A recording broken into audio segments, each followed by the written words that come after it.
دیشب دوباره از کوچه تنگ و تاریک خاطره ها قدم زدم. دوباره یادت اومد تو ذهنم و پیش خود از اسم تو دم زدم. دوباره یادم اومد اون لحظه های بی کسیم با تو بودم. زیر بارون و ترانه ای از عشق تو سرودم.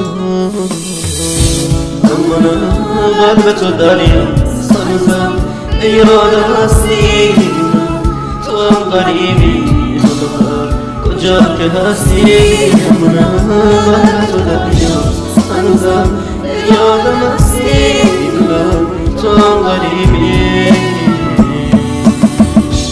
حالا هم کجا که هستی. میدونم تو هم قریبی.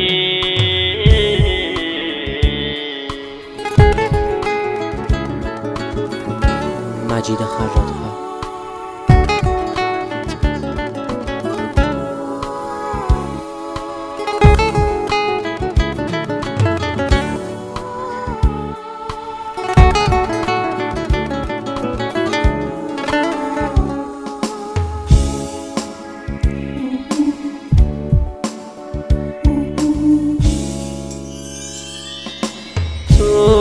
اگه صدامو میشنوی بدون دلم تنگ برا بگو تو همه شب به یاد من بارونی میشه گونه ها. بگو هنوزم دلتو طاقت دوری نداره.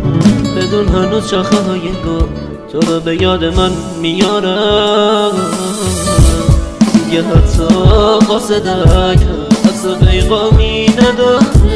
هیچکی نیست منو بفهم سر روی شونم بذارم. چه غریبونه نشستم چشم راه تک و تنها. چه کنم وقتی که نیستی منم دنیای غمها. هنوزم شاخه های گل تو رو یاد من میاره.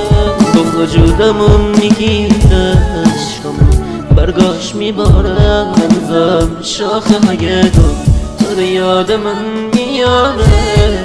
چشمم حلقه بسته چشم تو سهر بیداره.